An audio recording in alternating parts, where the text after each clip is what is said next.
Hello, welcome back to another episode of the Non-Essential Workers Podcast. It has been quite a grip since we last recorded one, roughly a month. But we're back. We're back from hiatus and pseudo-vacation. We're a podcast. We talk about the news and left-wing stuff. And sometimes it's funny. Changed. I'm Alex. Usually it's not. But it can be. I'm Jason. Why don't you find out with us in this journey?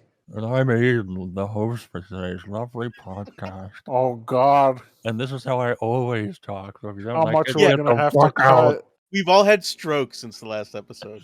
Yeah, welcome. Welcome back. There's been a lot of bullshit, way more than I can cover with this, and some I do not want to cover because it's too depressing. So let's just keep on with a wide array of the news failing to function as it, we dare to say, should. But before we get into anything serious, I always do love to check in. We all do. It's one of our worst predilections, one of our worst addictions. We can't stay away from the Atlantic. I was gonna say, have you checked in on your newsletter? Yeah. It's everyone's favorite. They were less insane than they've been before, but there's still some good ones. But before we get to that little mini game, the thing that really fascinates me about the Atlantic is just how bizarre they are. Like, they have their wide breadth of terrible political takes and social commentary, but they also are just obsessed with like pop psychology and with weird minutia that I think they think is like insightful and out of the box. And so you'll have like sandwiched between commentary from Henry Kissinger and Hillary Clinton articles like this. If your car hits a deer, you might as well eat it, from the Atlantic. And obviously this isn't bad. If your gun shoots an unarmed black man, you might as well eat him. Yeah. Eating cars is really difficult to do, though. Can you believe they pay? You wouldn't think they had editors based upon these. Yeah. They really couldn't take the time to say if you hit a deer with your car. Yeah. If it wasn't clunky, it wouldn't be the Atlantic. Rubbish. It's just it's eternally amusing to me that they have this intense desire to be like the interesting, the exceptional establishment paper that is willing to really be eclectic in a way that's completely unnecessary and uninteresting, and often wrong. But before I move on from this nothing headline, any deep insights you guys have gleaned from it that I missed in my first read? I mean, I know what this is referring to because there's a whole group of people who are moral vegetarians who will eat roadkill, which is really a staggering like loophole in their reasoning. Because it's like, okay, I'm morally opposed to eating the flesh of animals because that's murder, but I'm not opposed to eating the manslaughtered animals that I hit with my vehicle. No, I don't think that's accurate characterization of their initial objection. They're against actively participating in the mass suffering we put on sentient creatures. But if little from column A, little from column B, right? Because it's primarily about not killing the creature as well, right? Right, but if the creature is accidentally killed and this was not a systematic factory farming like holocaust of the animal, then the ethical conundrum kind of goes away. But does it go away if you hit it? No, but it's an accident. So obviously, because the dead creature doesn't have any recourse, the way a human who gets killed and their family has a problem with it, and like we have a justice system built around, because that animal can't get recourse, the I don't want to participate and contribute to the factory farming objection goes out the window. Sure. You're not going to fucking pay reparations to the raccoon's children. You got. You're eating a raccoon? I mean, whatever. Who turns into roadkill? I don't know. I mean, I wouldn't eat a raccoon. That's just because they're so cute. But it's me. They are. They're pretty cute with their little hands. And they're natural garbage men. There's a wide breadth of reasons that people choose not to eat animal flesh, and I do actually agree that it's probably better if you have the knowledge to safely prepare roadkill, use it as food. But also, we don't really need to. That's not solving any large problem, any systemic problem. It's not really getting to the heart of the issue around animal cruelty. But it probably makes certain people feel Let's better dig about into the themselves story. when they hypothesize about it while they write their little op-ed. So that's really the main point of this piece, probably. Yeah, the point is so that you can feel better while virtue signaling to other vegetarians, sort of, that you have not violated the sacred oath of eating flesh, except you did. I hit my neighbor's dog, and I briefly thought, Yeah. what if I prepared it and then moved on with my day? Look, I mean, I actually am convinced for the moral case of veganism. I'm just not willing to do it. Like I'm convinced. I'm just evil. Correct. No, I am in the place where I am convinced. I'm okay to live in the cognitive dissonance that is I eat meat on a You regular understand you basis have one life, and you would with like no guilt. Yeah. some enjoyment in it. I'm living in sin. I will gladly acknowledge that hypocrisy. To me, it is not fundamental to what I really care about in the world. I care about the well-being of humans, and then I care about the well-being of other sentient creatures. I'm the smoking invisible man from Mass Effect 2. I'm Cerberus. No one's gonna get that. Yeah, I don't know what you're talking about. Yeah, it's one of these articles that's like it's a permission article, right? Because that's what they love specializing in, which is, dear guilty liberal, feel less guilty and less liberal. Like, don't be the thing you are as much because it makes you feel bad. And here's an excuse in a permission article to then do whatever you want, as long as you can create like a complicated moral justification that doesn't really make any sense. Now, I'm not saying makes no sense. There is a certain moral logic to the utilitarian approach to eating meat, but like the vast majority of people aren't vegetarian in the first place. It's a little ridiculous to kind of act as though this is even a necessary stance to do. Like, just go eat meat if you want to eat meat. Like, do you want to eat meat? Go eat meat.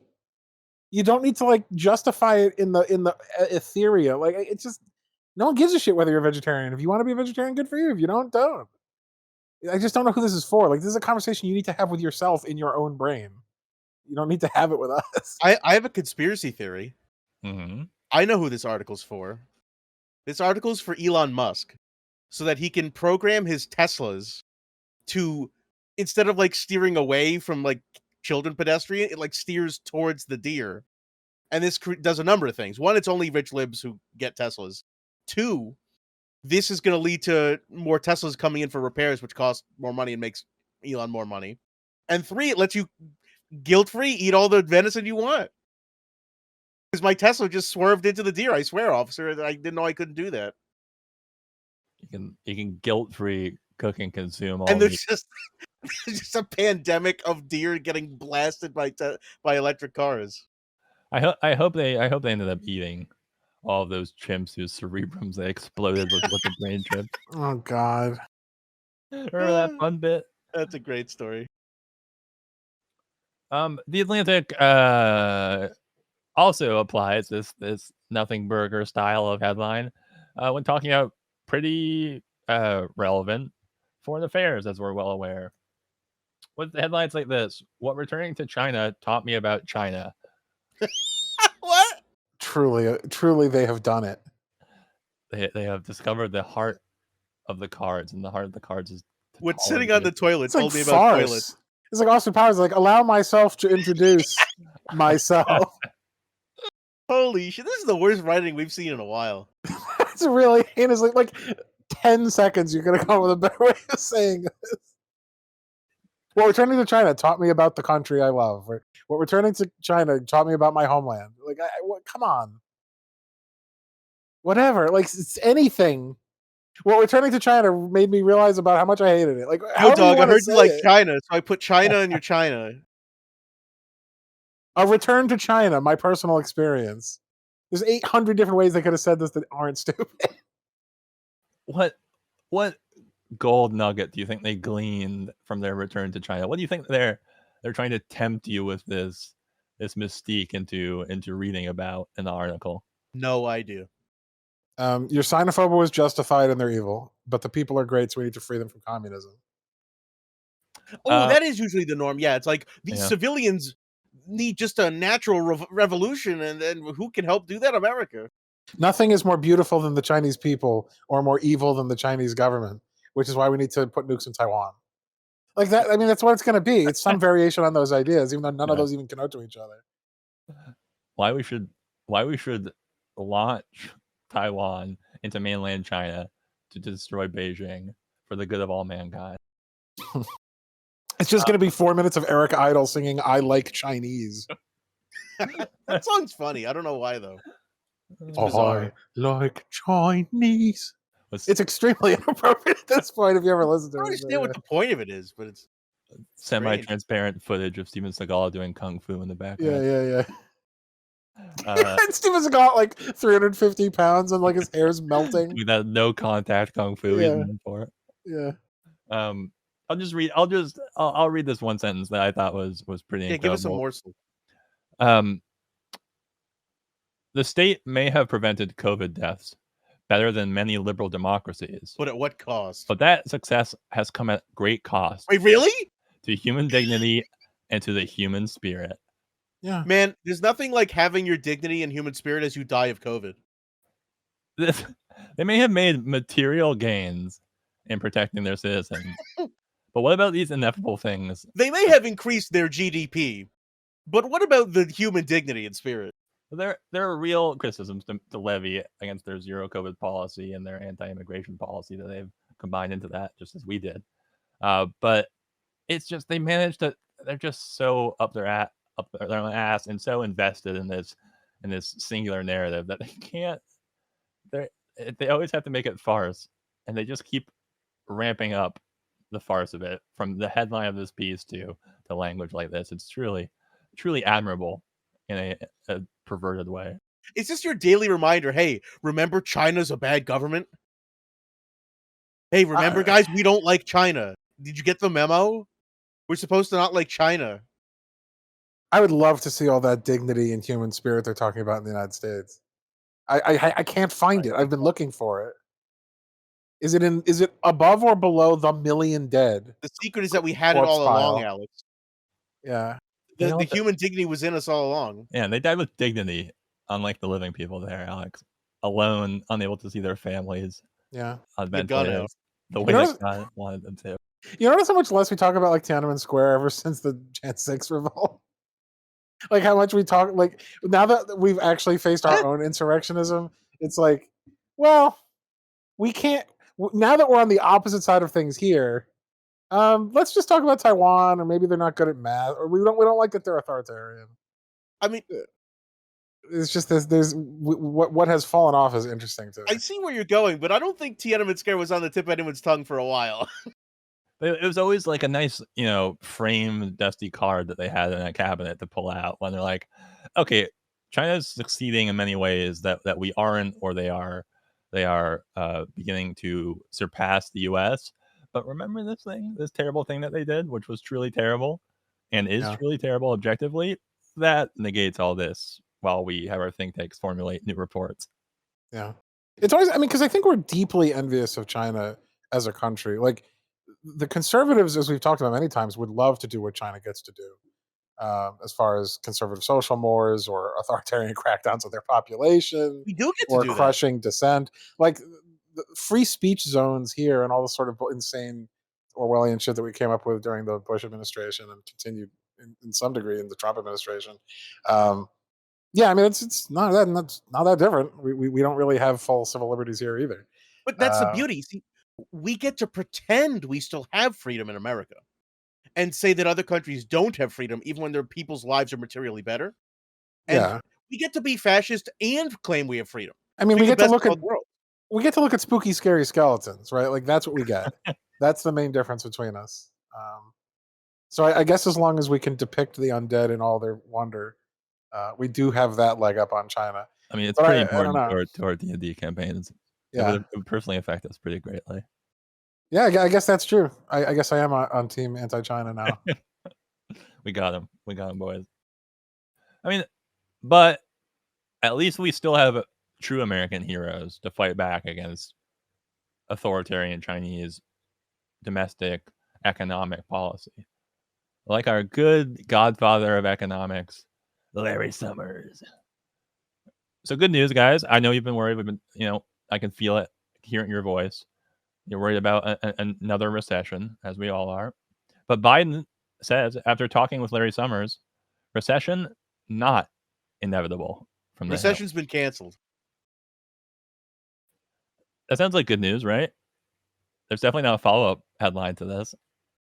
I mean, what was he, like a Nostradamus? What's he saying? How does he know? Oh, the headline that we're in recession? From Bloomberg, Larry Summers says U.S. needs 5% jobless rate for 5 years to ease inflation. So it's not inevitable. We just have to make sure that like 12 or 13 million people don't have jobs. I'm doing my part. So they'll be taken care of by the state then, right? What? Like if they're a necessary function to prevent inflation, then they won't be in constant fear of death via homelessness, starvation, exposure, or any of those issues, beaten to death by the police. They won't have any of those concerns then if they're doing a function for society. Exposure? We're in a heat wave, Alex. It's the summer. Global warming doesn't exist. Well, dying of exposure includes from heat, but yeah. Heat exhaustion's old for bitches. I mean, I don't know what to tell you. Patriotism is the key for that. Yeah, freedom and human dignity or whatever. Truly, it will be a Larry Summer. Keep your body upon the That's pretty turning good. gears of Larry That could be a Summers. title. Hot boy Larry Summer. There it is. Yeah, something there. Now we're cooking with gas. I mean, Russian gas. I really do. Larry Summers, the fact that he keeps getting the ear of powerful people like this, keeps getting pressed like this, really gives me hope for my own redemption. Should I ever do anything heinous, like repeatedly drive the country I'm from and advise foreign countries whose economies I plan, who are currently condemning for invading foreign countries we support, that I will always be redeemable in the public eye. It is truly a American hero arc. Yeah, I mean, it's what they do, right? I mean, there's nothing you can do that is heinous enough to not get rehabilitated by liberals. Like, I don't even care where you started. If you can end up in like that nice, comfortable center right, grinding gears of capital and status quo, you can be anyone. Yeah, Dick Cheney can show up and be like, "Hey, guys, I'm a moderate now." There will always be room for people who, as they've aged, they have come to terms with the system as it is. That's what the niche is. Yeah, as long as you're still prescribing the things that sit comfortably with political and economic elites, then you're in good standing. You might need to dip out and do some private speaking events from time to time before you can get back to having big exposés about you, but you always come back, baby. Truly, some things are eternal. But I bet you guys are thinking, well, all right. I mean, it's pretty easy to just do the right thing and take people with terrible ideas and intentions and not give them the public eye. But sometimes even the powerful are put in really sticky, terrible situations. And the New York Times is really there to stir the empathy from the smoldering coals of our heart for them. For example, with a difficult question, prosecute Trump? Put yourself in Merrick Garland's shoes. Who? Nah. Is he the guy who Obama tried to get in last minute to be a Supreme Court guy, and Mitch McConnell was like, no? Yeah, and the current Attorney General. He's the AG? Mm. You haven't? I don't. This seems like an article that's probably going to be in good faith, right? I don't even know what they're advocating for. I'm assuming don't prosecute him? It's the same as all the articles on who is that dipshit who ran the FBI? Comey? Yeah. Like, thinking of leaking Hillary's emails? Put yourself in Comey's feet. Or yeah, like, write your book first. Why is no one thinking about the middle-aged moderate white man? Like, what? Or what America thinks is moderate. Like, I don't care. just do the right thing or do the wrong thing. Like I don't have to empathize with a fucking ghoul. Just don't heap this emotional labor on me. Right? Just tell me, like, did Trump do crimes? Like that's it. That's all that matters. If you do Maybe we crimes, should elect a person willing to prosecute Trump and put him in his shoes. Because there's plenty of people who'd be willing to do it. Yeah, but Garland was so sad when he didn't get in the Supreme Court. He deserves this opportunity. Yeah, I mean, this is all like hot air, right? Because like, it doesn't even matter. They're not going to be able to prosecute Trump. They don't have the New York State might. Well, that's not Merrick Garland, because Merrick Garland would be the federal prosecution, right? Yep. Like they're not going to do it. They know they're not going to do it. Everyone knows they're not going to do it. So the New York Times is covering for Trump in a way that they don't even need to. This is ridiculous. It's never going to happen. I don't even understand why they felt the need to be like, oh, hold on a minute. Let's not go prosecuting ex-president. Like, even besides the fact that he's obviously guilty of like 100 different major crimes, we don't prosecute former presidents for anything, as history has shown repeatedly. There's a lot of comedians who have done jokes about like, after everyone, president should get 8 years and then immediately be executed. Like, yeah, I'd be fine with that. I'd be fine with prosecuting former presidents, every one of them. Throw them all in the Hague. Show everyone what the cost of running the quote-unquote free world actually is. Doing evil and then dying for it. Like some sort of Spartan system. So I'd sign up for that shit. We'd get only extreme fatalists and nihilists and people who are really willing to only do the good thing. That seems fair. It might exacerbate our gerontocracy though. Just like only the Feinsteins. What have you got to lose? Yeah, like the ancients who know they've only got a couple years left. I don't think she realizes she only has a few years left anymore. Whatever. I don't think she knows who she is. She's beyond the pale, but I mean the other old fucks. All the ones who know they're too old, they're not going to get the space. I don't know, this is a frustrating headline for me because everyone's dumb. The people who think that Trump's going to get prosecuted successfully makes no sense. The people trying to defend Trump at the New York Times makes no sense. Why do you even want to be AG if you don't want to prosecute criminals? What the fuck are you doing? They're not defending Trump per se. They're defending the justice process. Yeah, the justice process of putting certain people above the law that we need to enshrine forever, especially people who could take advantage of that to do horrible evil. Yeah. I don't know. It's The Office, man. The Office is without stain. Yeah. That Feinstein. That really cuts to the heart of it. Like, one, it's all theater, it's all supposition, and two, like even if there was a way to prosecute Trump, there was sufficient evidence, there was sufficient will. There's no way it would even happen because there's that's not a thing that we even consider anymore in modern times. The Overton window, so to speak, has passed for that. At some point, I want to do like a mini deep dive on how the office of the president somehow became so sacrosanct and like honored in our imagination. Because if you look back to like the early presidents, they were all calling each other like little dick losers and like publishing stuff about how they fucked their wife. Like it was not considered this sacred and like people weren't putting it on this pillar that we seem to. And that's even back when our presidents had fewer scandals. I just don't understand anyone who's living in the 21st century who's like our age or younger has known anything but embarrassment from their presidents and has any like respect for the dignity of the office. I mean, people love the shit out of Obama. They shouldn't, but they do. I mean, it's just ridiculous. I mean, you can live through Trump and be like, yes, the office's dignity was preserved. No, he's the outlier. He's the blip. Yeah, Trump's why everyone's saying like this is why democracy's on the precipice. Yeah, it's just now. Yeah, it's not like we had Bush committing war crimes and being publicly acknowledged as an idiot for 8 years. We spent 4 years talking about Clinton's blowjobs. We spent 8 years destroying everything good and pure under Reagan. Like, how many of these fucking assholes do we have to have before like, oh, there's no dignity here? I thought Watergate would be enough to wake these people up, but it only took them like a few years to get right back into the stupidity of like this haze of nostalgia for a slowly waving American flag in the breeze. I just don't get it. The office sucks, and the people who occupy it are worse.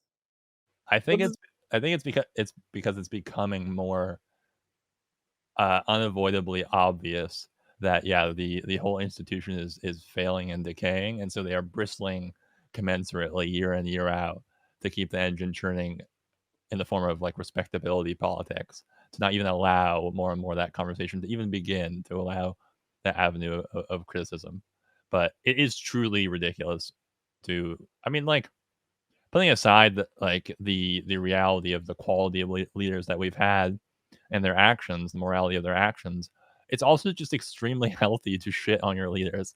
Like, you should be criticizing your leaders at every moment that they deserve it, and even when they don't deserve it, at least jocularly, like that. They are extremely powerful people.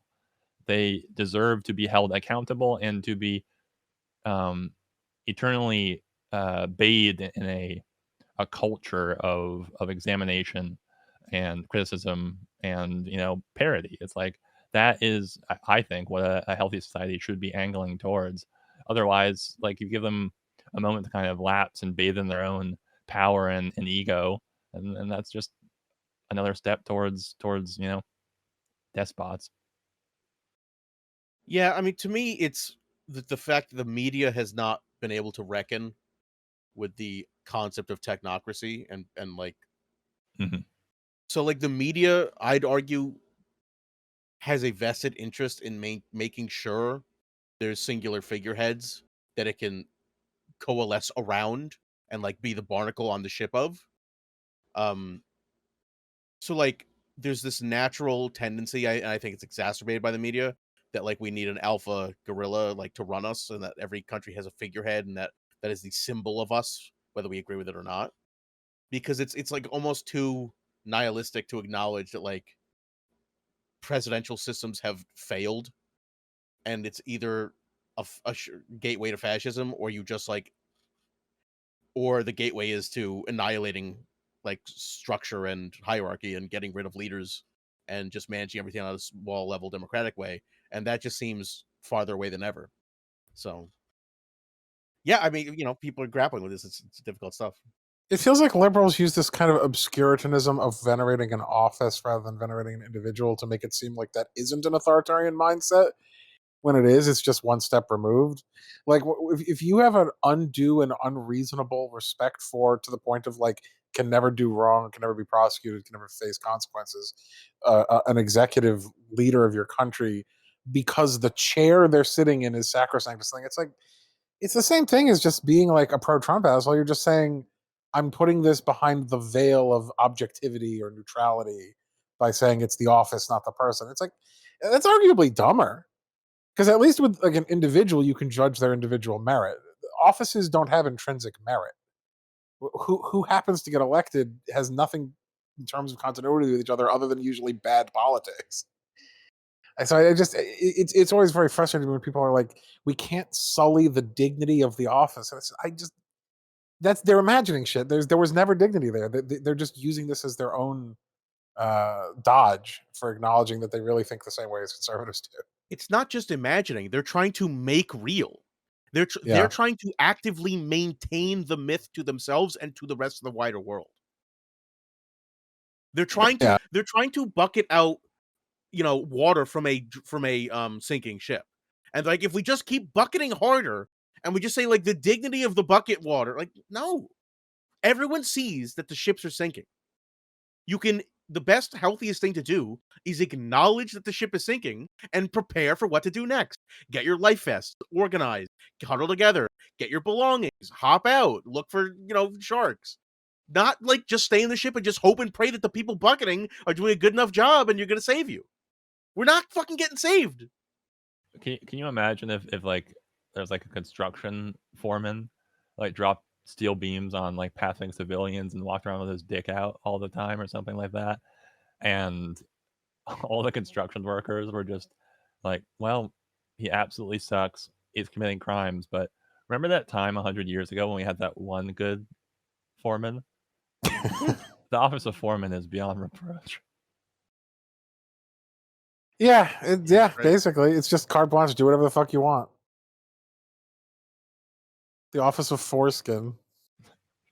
You I mean, had to go there. that's what we're doing, right? Like after Trump, they have no excuses, right? Like there's nothing left to say this office has intrinsic dignity, which is why he made them so angry, because you couldn't pretend at that point that this office had dignity, because it very obviously did not.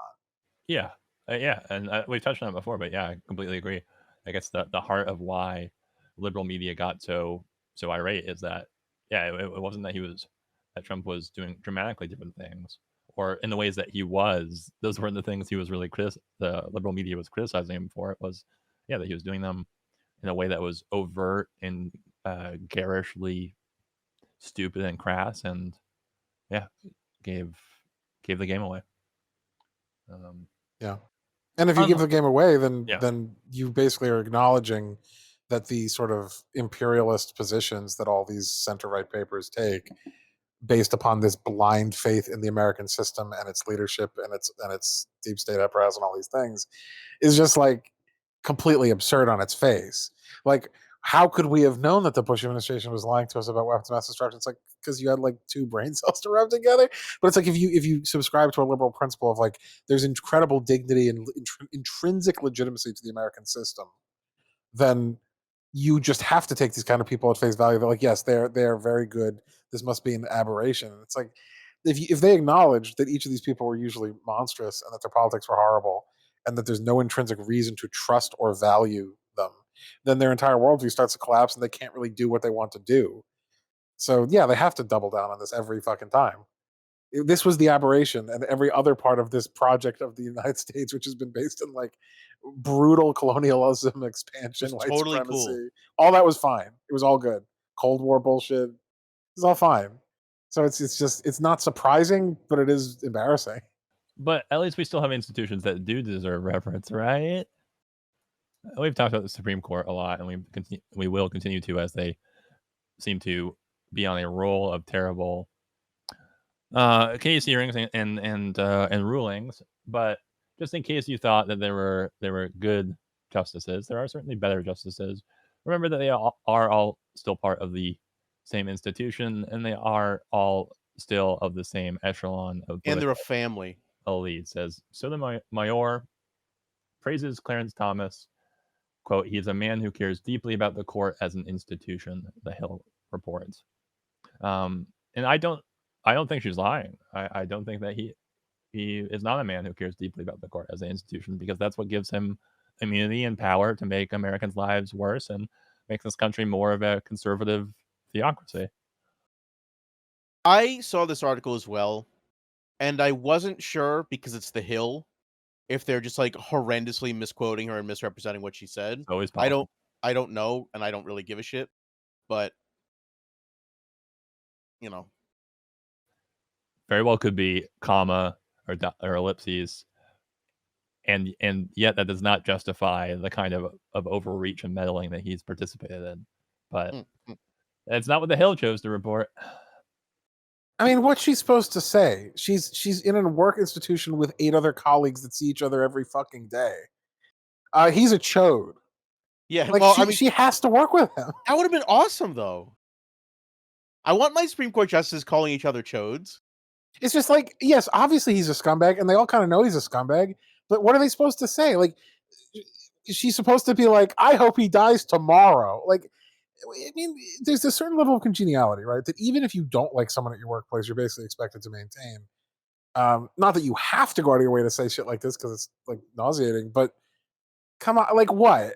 If someone point blank goes up to Sotomayor, it's like, "What do you think about him? What do you think about Thomas?" It's like, it just feels like a gotcha, right? Like it's like when they tried to trap AOC and be like, "Would you vote for Biden in 2024?" It's like, stop. There's no good answer to this, because basic like maintaining your relationship with your peers and colleagues means you can't say what you're really thinking. So I don't even believe that she thinks this. I saw a video recently, which was like a compilation of quotes that didn't age well. And it's a video of Jennifer Lawrence like hugging Harvey Weinstein and talking about him and how helpful he was and helping make the movie that she starred in or whatever. And then it cuts to like an interview post him getting Weinsteining himself and like getting owned. And then she's like, "Oh man, he was the worst. He was terrible all along." Like, like, I mean, what are you supposed to do against people with such money, power, and influence over your life and that are very public? that, as Alex says, like, have institutional protection. I mean, yeah, you look like an asshole if you then say like, "Oh, I did like him the whole time," Right. but it, as you say, it's like it's a negative. There's no good can come from being publicly partisan, and no good can come from being like secretly, quietly brooding about it. Like it's just bad. It's just not a good system. We just shouldn't have it. I mean, I disagree in this case with this job that is a lifetime appointment that you cannot get fired from without you extreme like circumstances. you When like tenure. You can say whatever the fuck you want. when the people that you are working with are so overtly evil, and like Sotomayor has never, as far as I've seen, called people out. Obviously, in that kind of extremely charged language, but she has authored many dissents that deeply disagree with the philosophical and ideological beliefs of the people that she shares the bench with. And, she's also like, she's in a court with people like Gorsuch who like refuse to wear masks when she's like immunocompromised or COVID vulnerable. Like these aren't good people who care about her. So while Right. I do think it is easier, and it probably is just making her life harder for no real good outcome, it's also, I think, like yeah, I don't know. Like Clarence, if Clarence Thomas is willing to conspire with his wife to interfere with investigations into like sedition, it's like why are you doing any cover for them saying anything nice? Like just say no comment. That's enough. Yeah, that would have certainly been preferable to this. I think this falls into that same sort of like brain rot that liberals engage in, which is like we need to rise above. We need when they go low, we go high, kind of We have shit. to rise above this politics by not engaging in it. Yeah, we need to provide cover for horribly evil people because we're of higher principle, right? Like that is the philosophy, and I don't think Sotomayor is like a leftist. And as everyone knows, we get Um, paid in having better morals than our adversaries. she might be probably the best justice on the court, but that's not a hard bar. Yeah. And yeah, I mean, it's embarrassing. It's definitely not what you want to see, but I don't think it's really going to matter. Like, there's no real consequences that's going to happen for him any more than was going to fucking happen for Trump. Like the fact that there's a 6-3 conservative court that's getting ready to strike down rights for millions of people on so many different levels, and there's no consequences for that either. I mean, it's just I don't know. I don't have a whole lot of hope that the court is going to be rectified in any meaningful sense in our lifetimes, or at the very least in the near future. So I don't know. Like, if there was like a real challenge, like if he was in a genuine tenuous position of like about to be removed from the court unless she spoke up, then I'd be like, yeah, she needs to put the last nail in that vampire's heart. It's coffin, mixed metaphor. Yeah. But the point is, yeah, like Yeah, but they don't ever have to resign. Like they don't. exactly. They're not even susceptible to public pressure. I don't give a shit. Yeah, exactly. I just don't. I don't think he's vulnerable enough for this to matter. Yeah, I think I'm really just rankled because like so many people pretend like there are good justices being held hostage. But like people like Sotomayor, I'm not calling her a bad person, but she I will. does. I think it's pretty clear believe in the Supreme Court. I mean, she's a part of it, and like my main complaint, as I've voiced before, is that the Supreme Court is an institution that is undemocratic and should not exist in the first place. So to pretend that there are good justices, I think, is just uh, holding ourselves back from facing the real problem. I mean, things would be better if there were more liberal or even progressive justices if they had the majority, but that still is kind of like getting to an okay outcome through a problematic means. Right. Even if we had 9 fucking red-blooded communists on the Supreme Court, it wouldn't fundamentally solve the undemocratic objection. Like, sure, we might get better policy outcomes from it, maybe, but then they would just be gods, and that's also wrong. It's also unethical. We shouldn't be doing politics in this way. And people don't seem to understand that we can transform these institutions or get rid of them. They don't have to exist forever, and we don't have to just keep making more new shitty ones. Like they can go away. We can sunset them. We can remove them. We can like you don't have to defend these things. No one's forcing us to defend these institutions. Just stop defending them. Yeah, it's the same arguments that people used to make for enlightened monarchs. Was Yeah. like, hey, it's better than the rabble of the mass public, the unruly mob. Like there was for a long time in Western thought the idea that democracy was intrinsically dangerous and bad, and that kings could also be bad, but there's also such a thing as a good king. And so the goal was neither democracy nor bad kings; it was the good king, which was a ridiculous position to hold because kings inevitably were not good almost every time. But even if you could theoretically get them, I mean, they don't have the interests of the public. But What they that's imagine where to be good is different than what we imagine to be good. that's also where we're at. That's what a president is. Every time we elect a president, everyone who voted for them hopes they're going to be the good king. Like Yeah. we don't on paper, or we don't publicly like say we're not pro democracy, but our actions and everything we really do acknowledges that we've already given up on democracy and we gave up on it long ago. You mean like the American system gave up on it? Yes, but I mean even like the public subconscious and psyche. Like, we don't actually like democracy. We hate the idea of unions. We hate the idea of, like, getting together with your friends at work and advocating for positions. We hate referendums generally. Like, we're not a pro-democracy country. We Well, just like to think and pretend we are the because American we voted public for some doesn't dickhead. hate unions. They just kind of they've fallen off, right? Like the crushing of the unions in the last 40, 50 years has been horrible, but I don't think the mass public despises unions. I think they The just mass public has been convinced that unions are somehow bad for them. That's my point. I'm not saying these are deeply held beliefs. I'm saying these are the expected and taught and assumed positions of most people.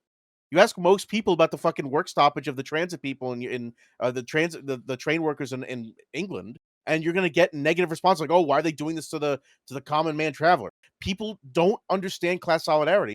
People don't understand democracy. We have actual negative subconscious bias against it. I just want to distinguish between the American system and between the American people. I would certainly agree with you that the American system despises democracy. I mean, from the very inception as an aristocratic function. But the American people pretty consistently do value things like unions and having agency and some say in their workplaces. It's just they don't feel hopeful, right? Like they don't feel like they can achieve that easily, and they just feel so beaten down. The average American is so beaten down, they don't see the point in participating in politics at all. That's what the plurality is. Yeah, I mean, there's just this. I mean, it goes back kind of to our our conversation around the Garland headline about being held hostage or being tied to like this illusion of there being one framework to things and that framework needing to be um, sacrosanct and preserved. I feel like because they believe that the only other options are like complete anarchy and dissolution of society, voting at the polls, once every 4 years or, you know, twice every 4 years is the only way that a lot of people think that they can participate in politics because that's what they've been taught and told. Um, when like the truth is, yeah, I mean, I think it has been, it's been incredibly uplifting to see so many people, especially young people, um, not because I mean, especially young people, as in young people being such a large part of the movement, working towards labor solidarity, because there are real direct ways, like it affects the tenor of politics in this country and the population's understanding of how they can engage with politics to see people succeed in tangible ways like that through collective action. I think, and that is something that there has been a concerted effort for a long time to completely remove from people's understanding of how politics works. Yeah, I mean, a huge amount of it is mindset, and which is why I think it's so important that we tackle these issues of bias in coverage because we often get to this position where it's like what we think we know is really just a set of opinions that have been fed to us, and that includes things like the uselessness or corruption of unions or the trustworthiness or intrinsic dignity of the United States and its really really non-democratic institutions. Like I would just like to see some media coverage like at what point do we overthrow the Supreme Court. Like, I would just like someone to mention that that's an option because all of these things are institutions created by man. These are not divine things plopped into our midst and impossible to deal with. I don't understand why millions upon millions of people would put up with having basic rights stripped away from them if they had an alternative of non-compliance. It just seems to me like that should at least be discussed. Some sort of civil disobedience should at least be discussed in mainstream papers if that's a real thing they care about. I have an idea. Mm-hmm. It seems like, once again, the right wing seems to have a monopoly on a lot of concepts in America. They simultaneously hold a monopoly on what it means to be a patriot and what it means to want to overthrow the government. Like, Right. when you hear about secession, you only ever hear about the right wingers who are going to get their guns and freak out and get owned by tanks. But then they're also the ones like, we're the only true patriots and heroes. So like, they're. Do you get what I'm getting at? Like the left has been so annihilated, it doesn't even feel comfortable saying like, we could do better. Maybe like we could articulate a position that's better than this. Maybe we should overthrow these evil institutions. It's like we're cowing into not even talking about this. And the libs obviously can't do that because they've gotten rich and fat off this system because they're exploiters at heart. They economically profit from the system as it's been for the last 200 years. So they're not going to say, let's revolt the system. They're going to side with the fucking fascists and conservatives. While protesting about how sad it makes them to do it. And they're going to say the socialist branch isn't brown enough because they're fucking trolls is what they are. Yeah, and I just think it's important to remember that most actual accomplishments for like human dignity, if we're going to talk about human dignity, have come through coercing government to do something, not like relying on it and waiting on it and hoping and begging it to do it. It's coercing it. Martin Luther King wasn't sitting there going like, I'm going to go on a hunger strike until you do something. No, it was fucking civil disobedience for like a decade before they accomplished some of the core aims of the civil rights movement. Like if we're looking at, for instance, what seems inevitable, which is the stripping away of abortion rights in the near future, women in the United States should not go along with that. They should be like, okay, arrest all of us. Like we're getting abortions. Go fuck yourself. Like there should be zero compliance with a fascist state to the extent that you feel that you can resist it, and you should be collectively organizing to do just that. There's no reason to obey completely psychotic shit like that if you feel that you have the 100% moral high ground, and I think you would. So it's just it's ridiculous to act as though it's like, well, our basic rights, I guess they're just going to throw them out. Nothing you could do. Shake your head. Like, no, there are things you can do. You can post a TikTok about it. We just don't talk about it in those terms because the kind of hashtag resistance approach to this is just like vote blue. Like it's just like that doesn't do anything. It doesn't mean anything. We're already past the point where you could even fix it politically, let alone the fact that they don't want to fix it politically. And if by politically, I just mean through electoralism. Political action outside of that, direct action, is really the only option left to us when it comes to the Supreme Court. I don't know why that's not being taken seriously. It just seems to me like that's the only thing that's left to take seriously. Because the media can't acknowledge that political action exists outside of voting. Yeah. That would lead to political action, and that's not tolerable. Doesn't matter how many women's rights get annihilated in the process. We have to have a subdued population. Yeah, it feels like kind of like societally that monopolization by the right wing of this idea of being, armed to the teeth to protect their liberties. People get really scared when leftists have guns. Let's put it that way. Yeah, they get really scared. Has completely like removed any kind of serious consideration of the fact, like, because we leftist progressives all realize that's just like a complete persecution complex. That does there's no real persecution of the right wing in America. Right, they own every lever of power. But because like that's their thing, it's ridiculous to kind of pose in the same way or posture in the same way. But like, yeah, the truth is that the government takes and does as much as it can, as long in regard to how afraid it is of its people reacting to its oversteps. And I don't mean to be like a sovereign citizen guy, but like when you have a right leaning government and a concerted, extremely wealthy, well funded right wing and far right movement in your country who holds many of the levers of power in America, and the best that you can hope for in terms of holding levers of power are centrists, then you need to be organized and you need your government to know there will be resistance, hopefully effective peaceful resistance, to that overreach, that they will not be allowed to do so without a lot of trouble and disruption. I mean, and like, not to go back to unions every time, but like that's one of the simplest ways. Like a country needs people to work.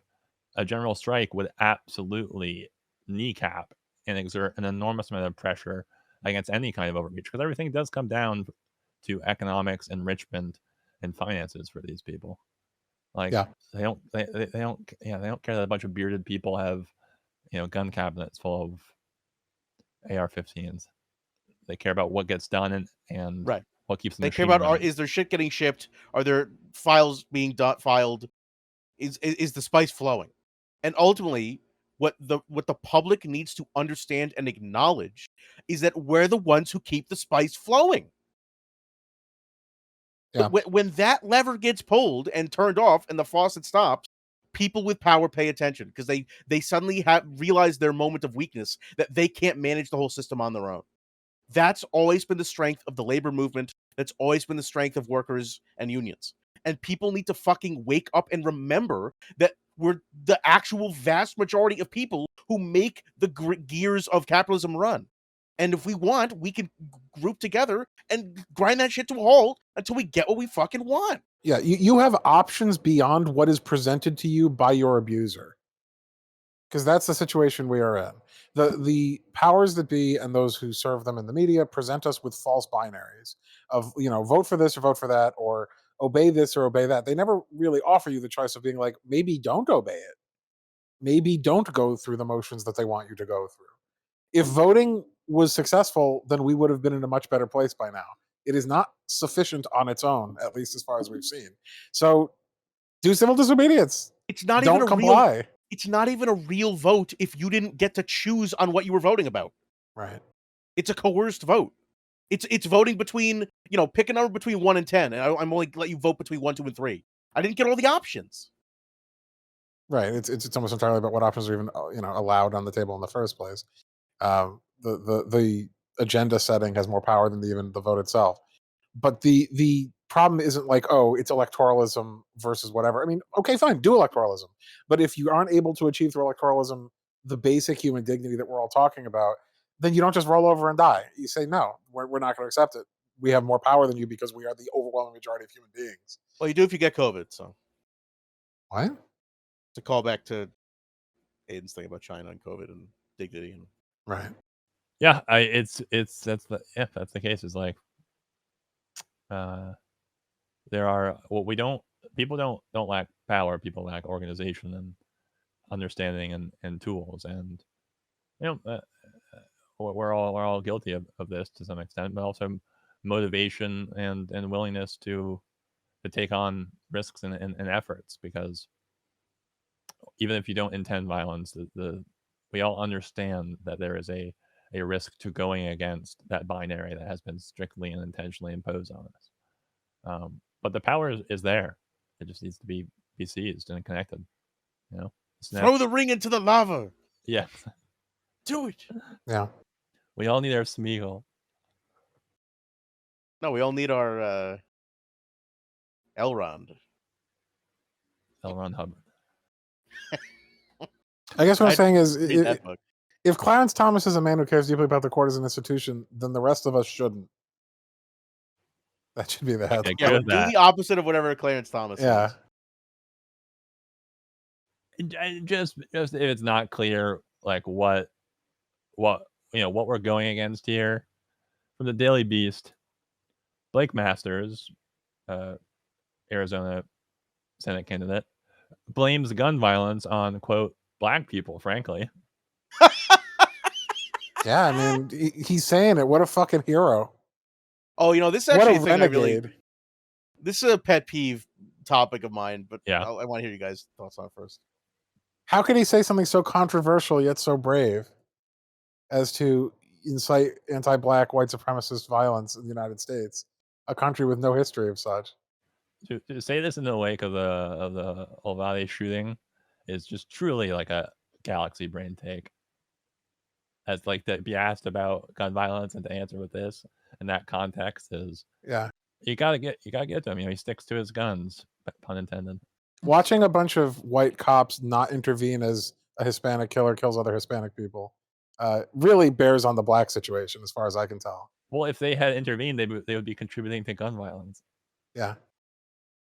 Yeah, this is he's just saying the quiet part loud, but this is what they all are really saying, which is the issue is the intrinsic bestial criminality of African Americans and other minorities, not like those virtuous white people who never do any crimes. And that's why the NRA basically exists to like say yes, you should have guns as long as you're white. That's the goal, because black people being afraid of the white public because they are comparatively disarmed is the actual goal, but making white people afraid of the black public is the way you get there. You always flip the script and you blame people for the thing you want to do. If you want to commit genocide, then you accuse them of genocide. Right. You say that the homeless are the problem. Yeah. If you want to genocide minorities, then you say that you're experiencing a white genocide. You just flip the script so that it makes it seem as though the horrific intentions you have for others are actually their doing. Yep. And the fact that the overwhelming majority of political violence in this country is perpetuated by white men of a certain age, who are almost exclusively right wing, should be telling. The fact that when you dissociate poverty from race, there's no meaningful distinction between white and black perpetrators of crime. They never really think that through or care because they're not interested in truth. They're just like, this is about black people. Well, they're interested in manipulating a half-truth. So this is the thing I wanted to get it to. This is the conservative go-to line. It's, well, when you look at the actual full data on gun crimes, it's almost all inner-city gang violence that's related to drugs. And technically, that is accurate according to the numbers. But it's an intentional obfuscation of what we're trying to talk about. Once again, Alex, to your point about agenda setting. We are trying to, in this country, reckon with white, stochastic political terrorism. Not a drug deal goes wrong and someone gets shot. That is bad. That shouldn't be a thing. And if we didn't have a war on drugs, that would be less of a thing. But that's an obfuscation from the topic that America's trying to reckon with, which is why are young, disaffected white men engaging in political violence? It's not why does gun violence exist. It's a specific, narrow question, and what conservatives go to is just say, no, I want to generalize this into a meaningless conversation that somehow makes it about black people again. But like, they don't have an actual answer to, well, let's talk about the phenomena of young white men doing political violence, not just normal gun violence. So it's lying with numbers, it's lying with data, it's black people though. It's the oldest, shittiest shit you can do.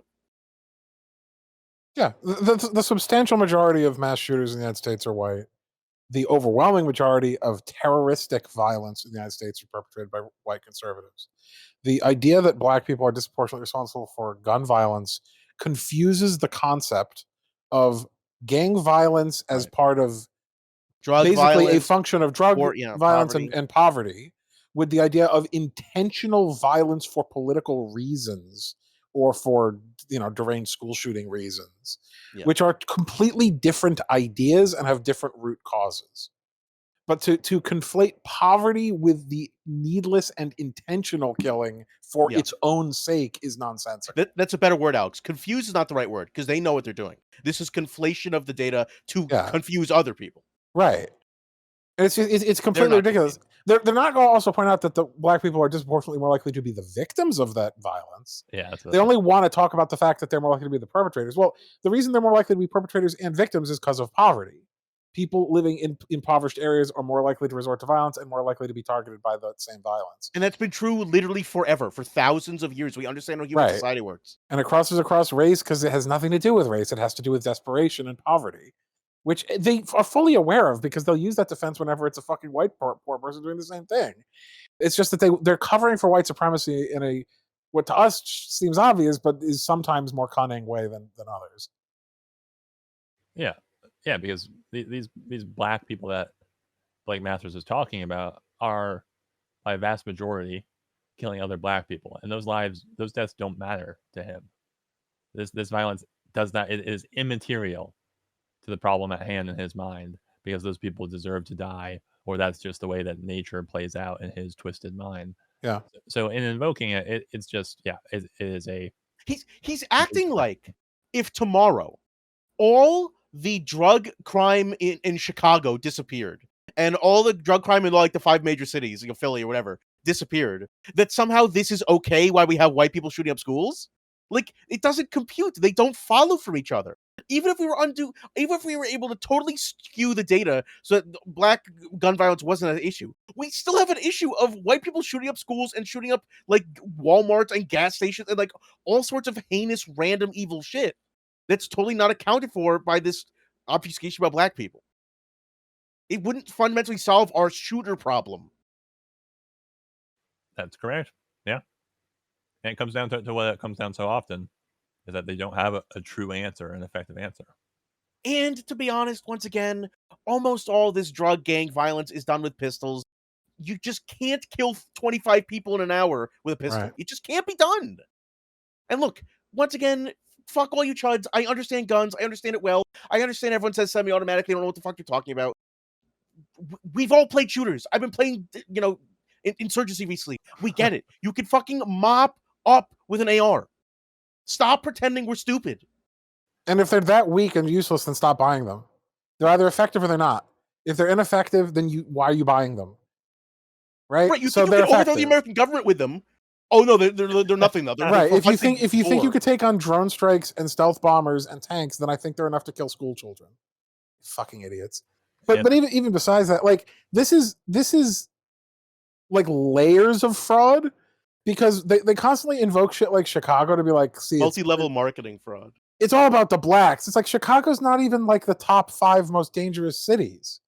I think it's 10 in the top highest murder rates, but it's like way below St. Louis, Missouri. Yeah, well, once again, poor. It's way below Cleveland, Ohio. Like, it's below Las Vegas, Kansas City, Memphis, Tennessee, Newark, New Jersey. Like, it's not even what they say it is. People invoke it as if they could still Al Capone. Well, we are not living in that time period.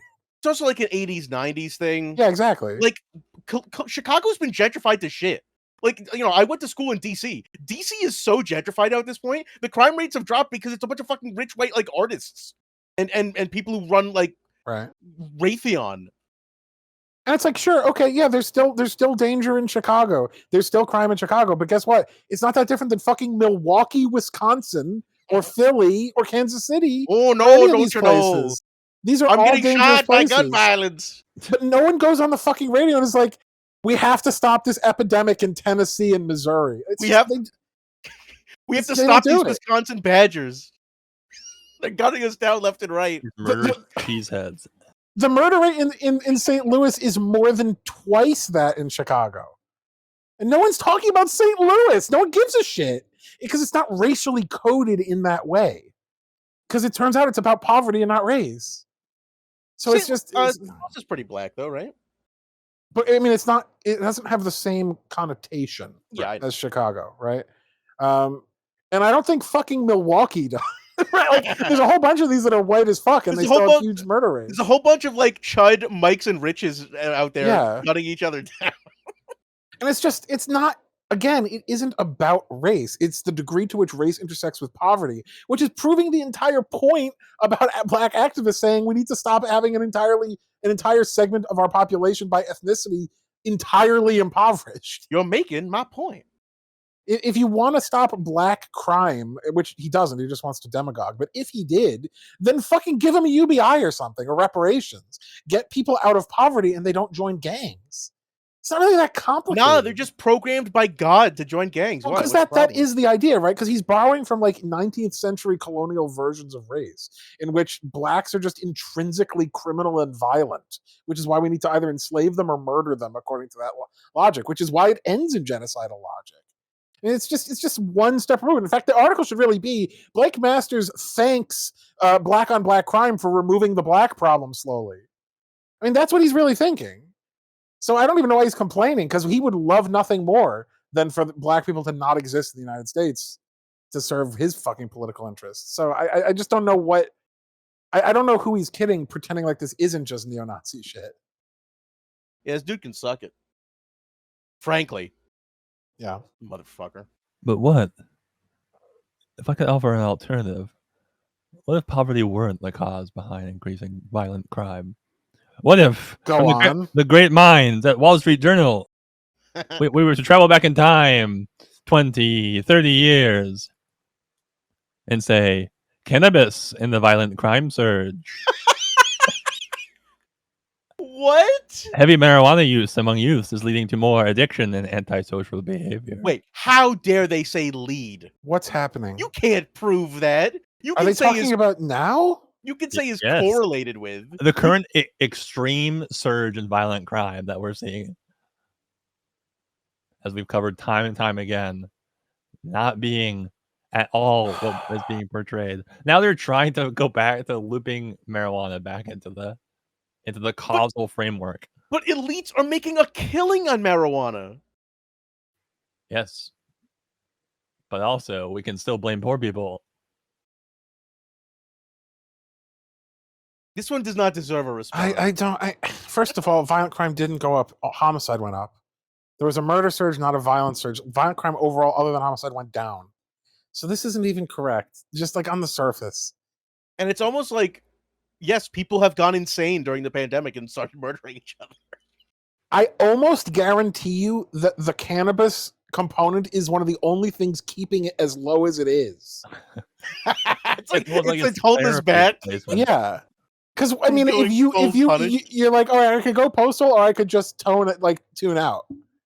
I don't understand. Is there anyone going on a school shooting while stoned on weed? I don't think so. Those things do not match. I know what they're trying to invoke. I watched Half Baked and I wanted to shoot up a hospital. I mean, right? Like no one does. Like that's not a thing. What they're trying to invoke, right, is like the gang drug violence thing, which is like, gangbangers are smoking a reefer than killing their rivals. They just watch Dread again. The guy takes a hit of slow-mo and then blows away a bunch of people in a mega block with an Uzi. Yeah, he's like some judge on her ass. Old out of touch op-ed right there was like, weed gives you bullet time. If he was like, okay, cocaine in the 1980s in Colombia and the violent crime surge, yeah, all right, then he has a case. This is fucking absurd. Nah, even that was America's fault. Well, I didn't say it wasn't, but it was still involved in a lot of violence. That was more like a non-state actor trying to co-opt the state. Yeah. But like that marijuana is now decriminalized. Escobar was like ISIS. He was like competing for like control of the system. You can increasingly grow weed like in your backyard. Who's killing each other over weed sales these days? Like no one. Oh, you know what? Maybe we're assuming too much. Maybe they found evidence demonstrating that this is not the causal link. So why title it this? Because I'm lying. Oh, all right. You got us. All right, fair enough. I mean, because then it would be like, despite our own bizarre assumptions, cannabis is not the cause of the violence. Turns out, despite us being conservative cranks with more confirmation bias up the wazoo than anyone ever, turns out the data's in, and it's pretty good. It's like when Flanders gets the proof from Homer that God's not real. I can't let this little doozy get out.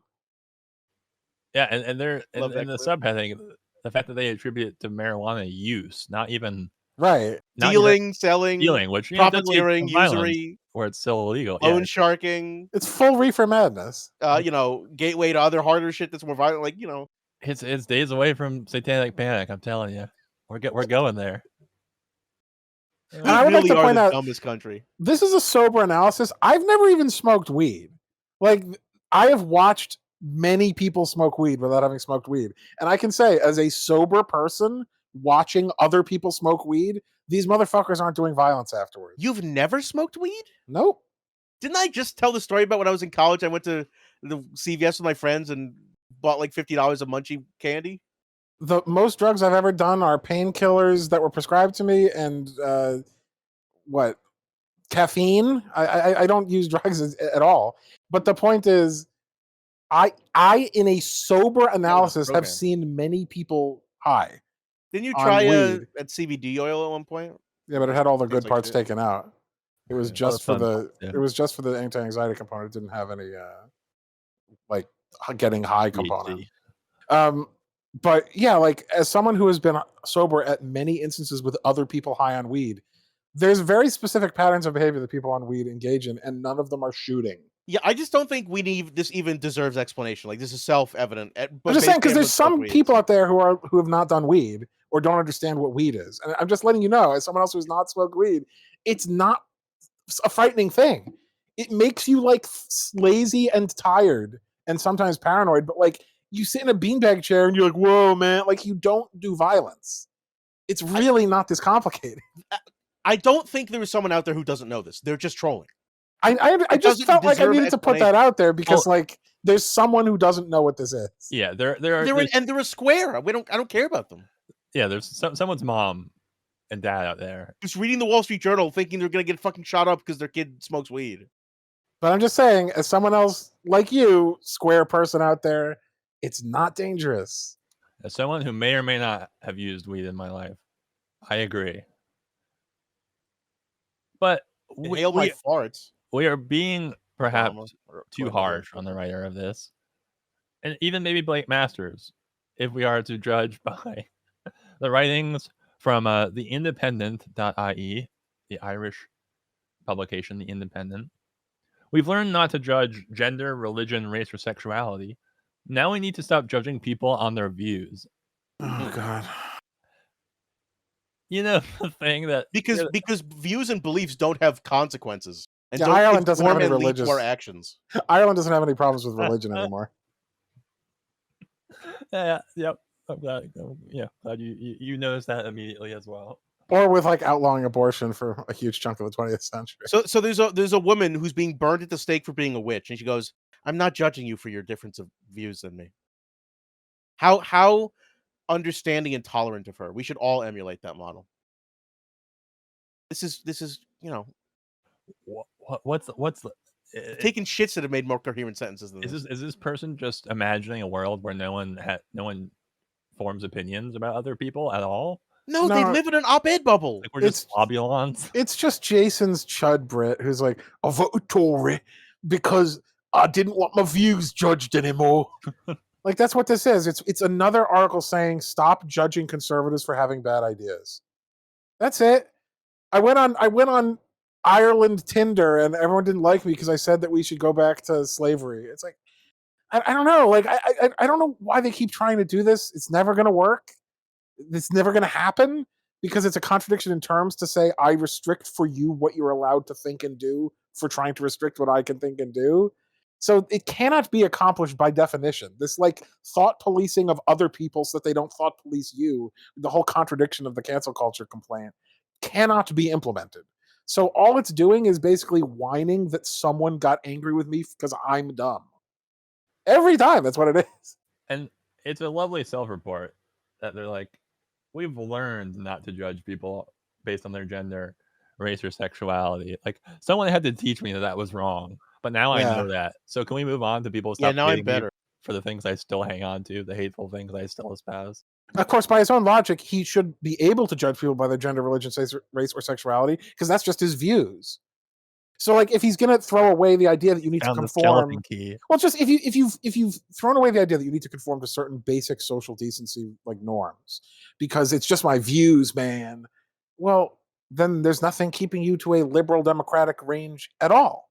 You're just saying I can be a fascist and there's nothing you can do about it.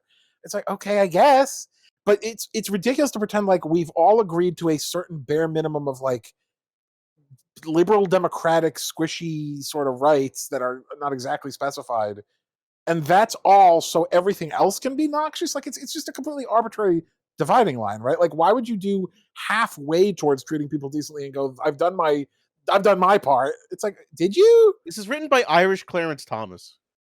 Stop yelling at me publicly for being an asshole who's stripping away your human rights. It's all fair. It's all reasonable. I can have these views. You can have those views. Nothing actually matters. But it's also, like I said before, it's because they're an op-ed writer. And so they spend all day reading like, the libs in Ireland think this. The conservatives in Ireland think this. And nothing matters. They're just writing into the void. They're not affected by the real world. They're a fucking educated writer. Nothing matters to them. So yes, they're going to say we should be tolerant and nothing matters. This was written by like Boris Johnson. By the way, like this is absolutely an old white man in a position of power. This is not a normal person who's like, I went on the Facebook and I got trolled. Like, None no. of these are written by normal people. Every single article we pick Exactly. up turns out to be from a crank So- because these entire class of Right. professional writers have been crankified. It's just hilarious to me because all these people always act. It's like, how could I, a powerless member of parliament, have to suffer the indignities of someone judging me for my politics? I like that you've now gone full Brexit Tory voice. It's great. Yeah, it's just Good it's addition to the completely pod. ridiculous. This was written by J.K. Rowling putting on an Irish accent. Right. What's that Simpsons bit where it's like, Michael Moore puts on a suit and he's like someone else is got in a closet, or is that a Family Guy? I can't remember. I've never seen these two people in the same room at once. Right. J.K. Rowling puts on her fat suit and she's Boris Johnson. Yeah, he's actually the final evolution of Ron Weasley. He just got blonde highlights. You got the bad ending. Yeah. Ron Weasley in the failed state ending. In a multiple choice, in a choose your own adventure book. In like a Telltale game that went wrong. Yeah. She'll remember that. Harry will remember this. She tweets into like 2025. Ron was always a chud. like Cho Chang disapproves of this. Yeah, Ron traveled to the future and voted for Brexit. Yeah. What are the names of the two Ron's older brothers who are twins? Oh Jesus! Something in George. I don't know, Chip and Dip or something. Who cares? Alive and Dead. I don't know. Spoilers. Whatever. Like you're pointing the gun at Hermione, and then you make the choice, and then you shoot Cho Chang. Like it's just fuck you, Telltale. Rest in shit. And they're still chugging. Pay your fucking workers. No, they're not. They fucking folded. Now they're back. I think they're What? back. Yeah, I just saw something for whatever that Wolf game is. They made a sequel. They're releasing a sequel to God it. damn it. Cut this out. Fuck you, Telltale. Wolf Among Us. I would also like to point out just briefly, one of the reasons why prejudice is called prejudice is it means judging someone before you know them. Like you're judging someone on something surface level, something that's not, that's only skin deep, like their ethnicity or their gender or something. When you get to know someone, you're allowed to judge them. That's why it's not a prejudice. It's just a judice. It's just making a judgment. We all do that. If you've known someone for years and they're a fucking asshole, you're not like, well, I don't want to jump to conclusions. I want to be open-minded. Yeah, that's great. The fuck are you talking about? That's like just being a sentient creature and being able to form opinions about each other. You can't not like me. That's judging me. Yeah. Yeah. You can't acknowledge all my obvious flaws that you've unraveled over the past 8 years. It really is that lying Lib Dem on Tinder. Yeah. So fucking stupid. It's a post-judice. We had time. We figured it out. You're a dumbass. Move on. Yeah, you've been judged, bitch. Next case. You've been judiced. Get the fuck out of here. Get the fuck out of here. I'm smart. Unionist piece of shit. Very likely. Hey, if I were also double fuck this article. We've learned not to judge gender, religion, or race or sexuality. You don't have a fucking choice over most of those. Right. You don't get to choose your fucking gender, race, or sexuality, and you barely have a choice in your religion. It's like 95% where you were born and what your dipshit parents told you. He was born a chud. Like, you don't have to be a fascist. You're not like, I was raised brainwashed into being a fascist, and now I can't learn with new evidence. What are you fucking talking about? You don't have to be an immoral person. It's like a mental disorder that prevents him from absorbing information. Right. To the mental hospital with you then. Yeah. Like, there's a reason we judge people who we feel have different morals from us. Because we have different morals. It's self-defining. He was rendered imbecile. Yes. Simply have the hog chromosome. Yeah. Fucking hogs are more moral than this. Certainly in they're an intelligent animal. They call the hospital for their dying owners. Yeah, pigs have moral capacity. They eat the roadkill, that's for sure. Dogs. Yeah. Eat roadkill, not your pet pig. Elephants have moral capacity. Most mammals. They definitely do. Even birds do. They're basically dinosaurs. Well, that elephant reference, that changes my choice of next article. We've done it. We're on a vibe. A rare, not happy animal article. Bad animal article? God damn it. It made me laugh because I I think I know which one this is. I was about to reference it anyway. Huh? Elephant tramples woman to death, then attacks her corpse at funeral. A woman was trampled to death by an elephant who later came to her funeral, grabbed hold of her corpse, and threw it in the air. He remembered? Yeah. What did this woman do to him? Elephants remember if you abuse them, and if they get the opportunity, they usually kill you later. Was this actually someone who abused the elephant, though? Or is this like a random woman who just got owned by life? There's a famous video of an elephant murdering a circus handler who abused them by crushing them to death underfoot. It is grisly. Like, elephants are extremely delicate and careful with humans who they like, which is most of them. But if you fuck with them, they will not forget. And they will seek their vengeance in this life or the next. I watched a very cute video of a baby elephant playing with it, like chasing around a little dog and getting very frustrated that he couldn't catch a dog. Yeah. So he threw some sticks around with his nose. It was great. That's what I've been doing today. That's how I get dogs' attention. What's today, a Tuesday? That's what I was doing at like noon. Time, bud. Yeah. I don't know. I don't think there's any conclusive evidence, but I mean, he just basically did the Rick James "fuck your couch." Well, consider this: funeral. There's a full funeral full of people they could have attacked, and instead they attacked the corpse. I'm pretty sure there's history between this elephant and this woman. They had held a grudge. Scorned lovers. But the thing is, they are afraid of mice. What the fuck? Elephants are so confusing. Elephants. There's research that shows that elephants find humans cute, like the really? way that we think of like capybaras or something. Oh, yeah. I like that. That makes me feel good about myself. Yeah, like elephants are huge, and to us, we kind of resemble their young, but like. Now, what would a capybara have to do to someone for someone to crush it and then kill it again at its funeral? Right, like it has to be a real son of a bitch. And there's a terrible turn to that story we read about them going to like South American wealthy people's yards. Yeah. Sorry, the next story we read this was like a FARC division of capybaras. Yeah, it's just like I obviously this is sad. It's unfortunate that a woman was murdered in this way, but like it's a metal way to go. We don't know the circumstances, but chances are there's a reason this happened. Elephants are extremely intelligent, and there's a reason why they do what they do. Yeah. I'm now imagining like a Fry meme face, but it's an elephant. Like, so like, is that the bitch who fucking cut down my habitat? I will say, I don't want to be murdered early by an elephant. I do want an elephant to throw my corpse at my funeral. Yeah, that's sick. Yeah. I'll hire an elephant for that. Did he like break through the coffin? Like the elephant just start breaking everything and smashing, grabbing? Like, is this on video? I need to find this on Live Leak or something. Jesus Christ! Probably, honestly. It sounds metal as shit. I've been watching. I've been getting back into Tool. And so I'm watching all their disturbing, fucked up music videos again. That's what this makes me think of. I'm not just imagining like a claymation elephant flinging around some fucking. I'm sure it's grisly as shit. I don't think it's something you actually want to see, but whatever. I'm fucking immune to this. There's a reason they shut down Ogreish. All right, it's time. I'm a husk of a person. It's time to dive through 3 groupings of my Atlantic newsletters. Yay. We have a title for this segment because this is a good segment. I think we do, but I forgot. Remind us, audience. I'll think about it and then I'll record it and send it to you. Choose your misadventure.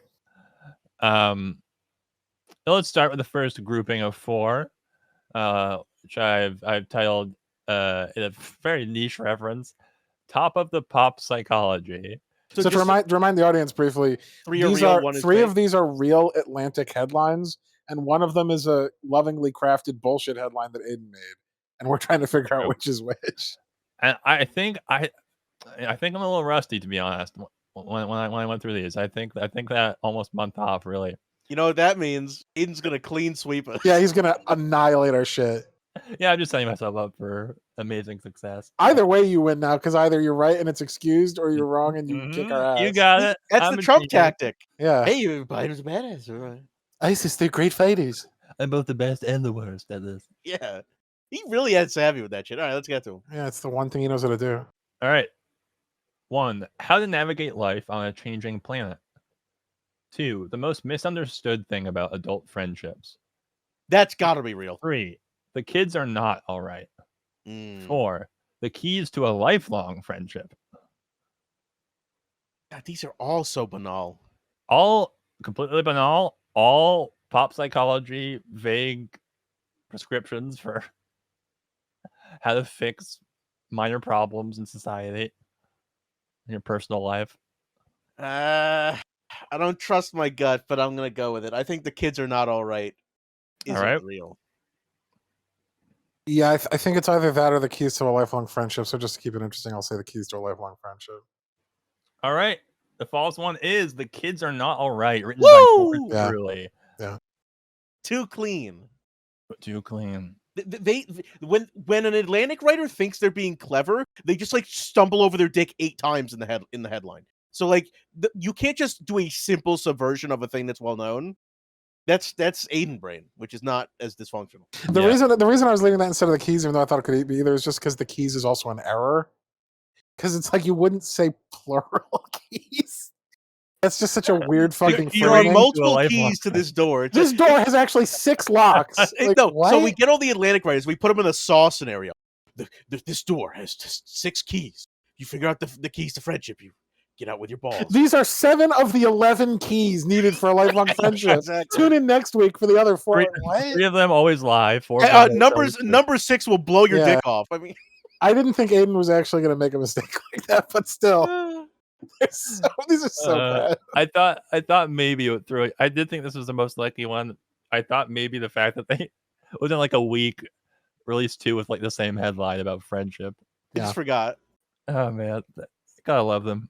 All right, the next section is asking questions, and we have 4 headlines again. Not 4 headlines, 4 headings. One. Quickly before this. Yeah, what's up? What the fuck does how to navigate life on a changing planet mean? What? I believe... As opposed to a static planet in Unreal Engine Editor? What are you talking about? Who knows? Either how to navigate the world if we live on a flat disk. Also, versus if we're heliocentric. That planet, Neptune. Yeah. It's just stupid.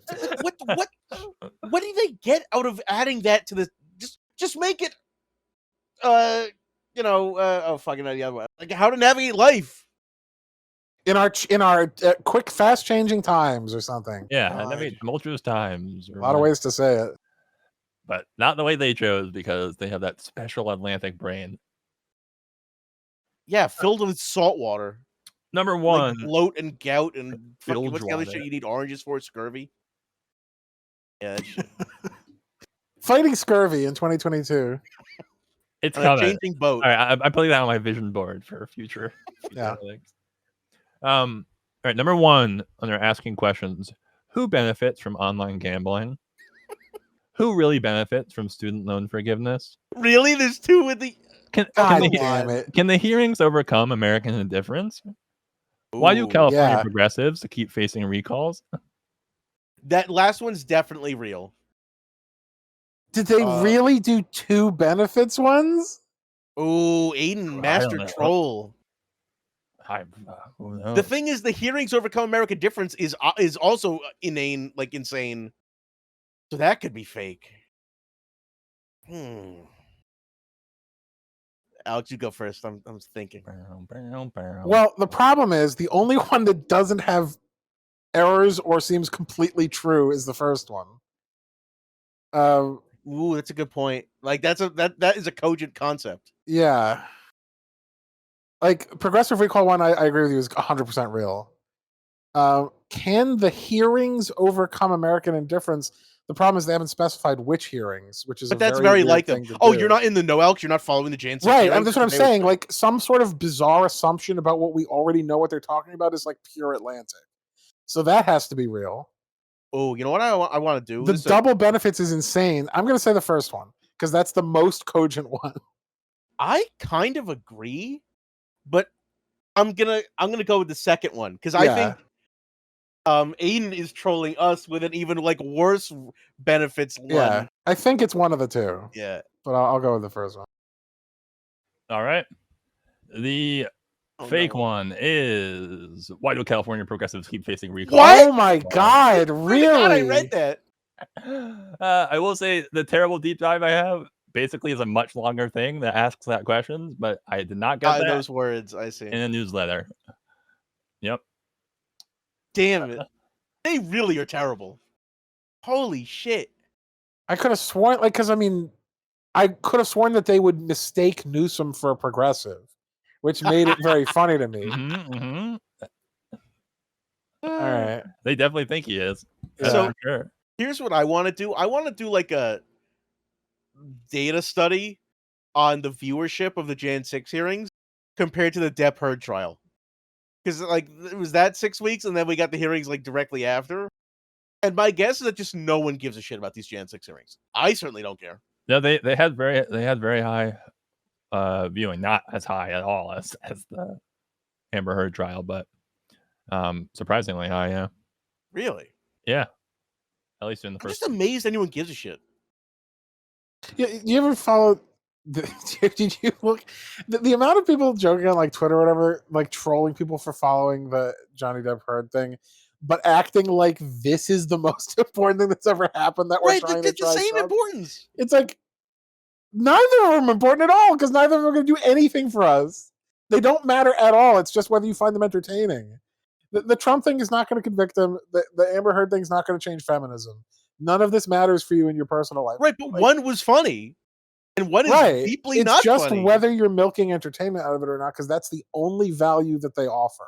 And one of them has more liars per capita than the other, and it's not the one you'd expect. Yeah, got him.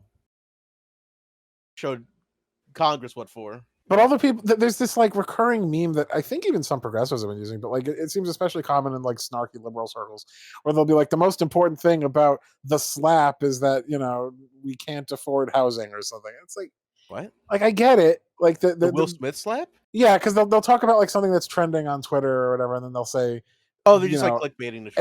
Everyone's being an asshole by paying attention to this instead of some other important thing. And it's like, all right, you know, culture's allowed to exist, right? We don't have to pay attention to just one thing at a time.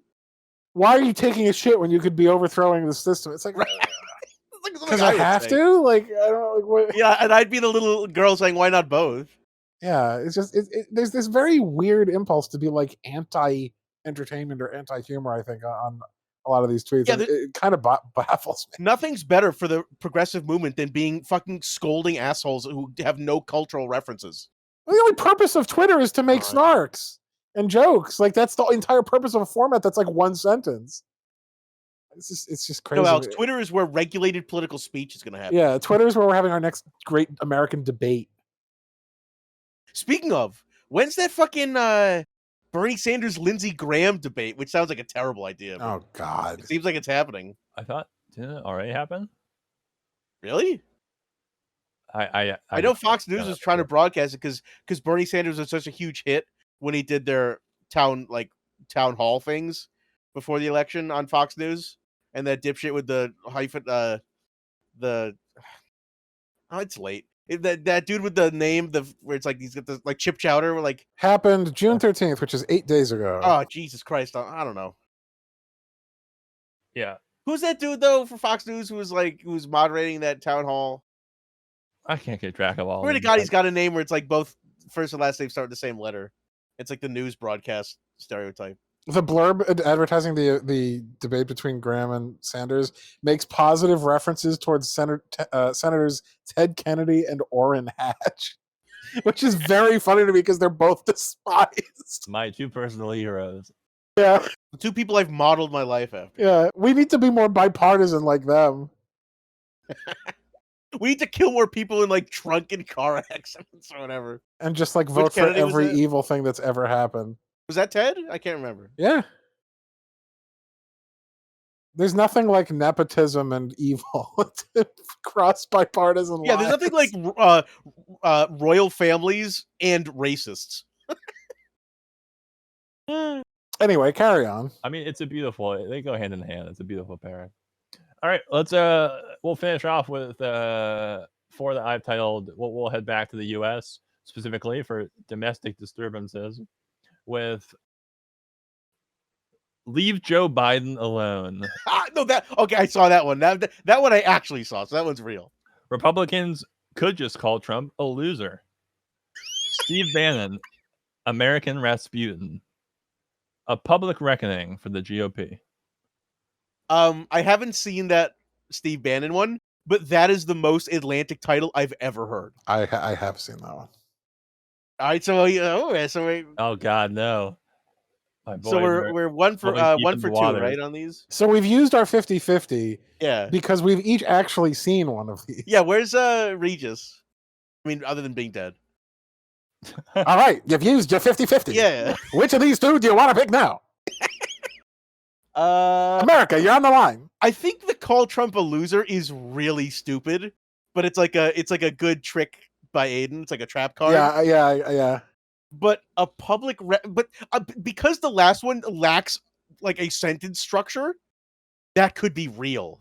I think the Republicans could just call Trump a loser, Aiden. Like literally, that last one, a public reckoning for the GOP, isn't a sentence. Right. It's a very Atlantic non-grammar. Yeah. I think we got you, Aiden. You might have been right. This isn't your strongest performance. So our final answer is Republicans could just call Trump a loser. Yeah. Oh God. I wrote a public reckoning for the GOP. God Yeah. damn it! Yeah. As soon as I committed to one, I knew I would get owned. It's not a sentence. It's not. I'm like, these are all pretty interesting titles. Let's write a really bland one. Monster. I can't believe you've done this. The original form of that was a modern Nuremberg for the GOP. I thought that was a bit too extreme. Now, was that pause that you could laugh off, Mike? Yes. Okay. All right. Well, I continue my streak of winning the majority of them, but you guys are creeping closer. I'm gonna have to up my game. Yeah, we're catching on to your scent. Like, yeah, we got like headlines. 2 points out of a possible 8 or whatever, 6. Well, I'll think of a catchy name for this segment in between episodes, but I gotta tell you, there's no shortage. They seem to be in no reach of stopping sending me ammunition. So yeah, it's an infinite abyss of depths you can. It takes very little effort for me to spelunk. Exactly, perfect combination. All right, I think we will. We'll go out with a little bit of good news, close to home, in our home state of Connecticut, from a outlet that we rarely reference because they, more often than not, produce neutral or even wonderfully good articles from Jacobin. A Connecticut story in Jacobin? Yeah. In King Arthur's court?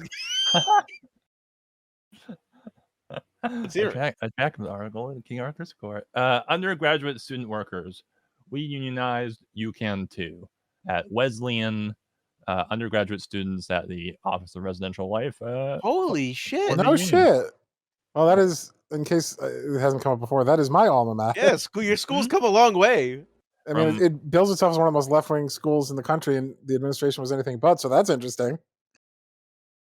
Yeah, and what's tuition? Probably $65,000 a year. Oh yeah, I'm sure.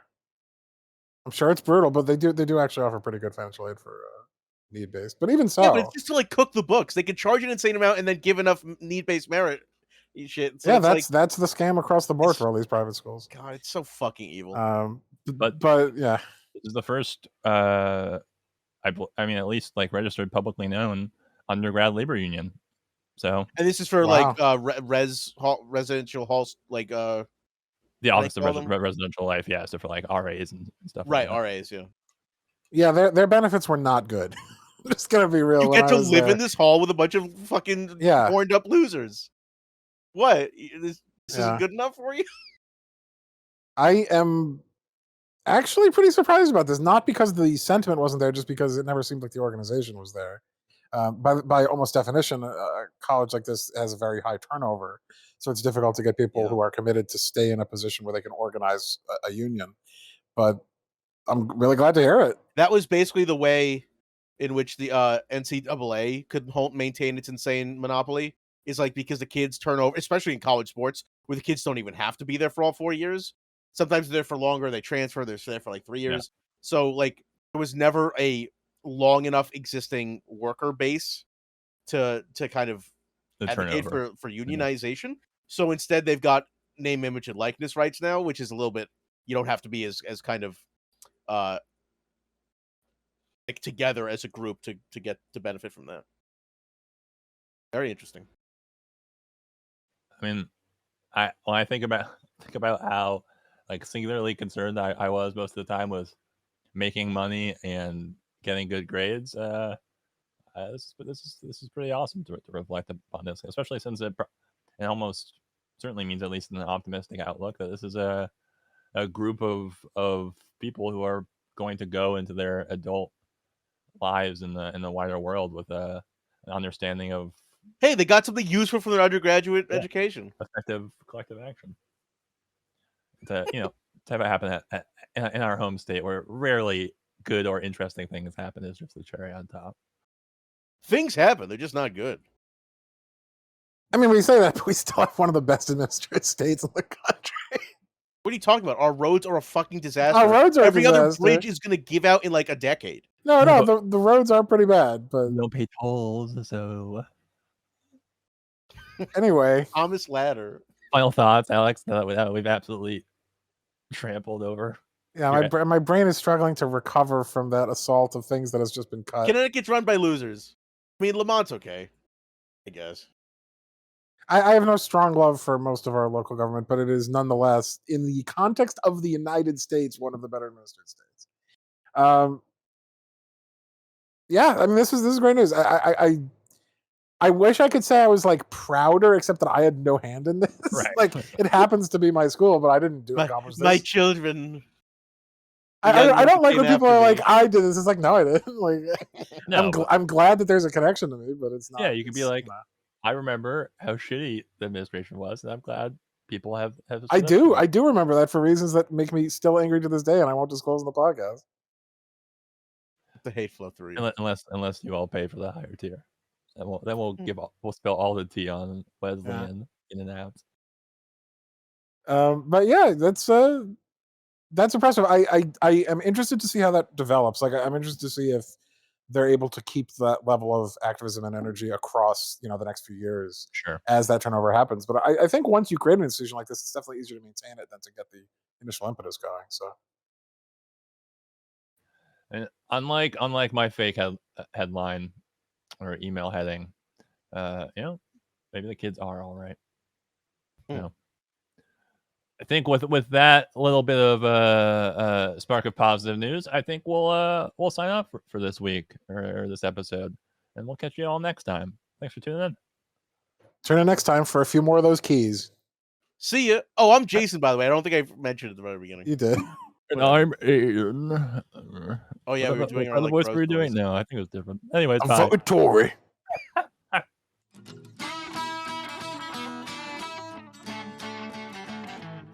Hey, thanks for listening to the show. If you enjoy what we do here at the Non-Essential Workers Podcast and you want to support us, please check us out at patreon.com/non-essential workers podcast or by clicking the link below. For $5, you get access to the Patreon feed and twice as many total episodes. How many more? I'll say it one more time for the back. Twice. Anyways, thanks and see you next time.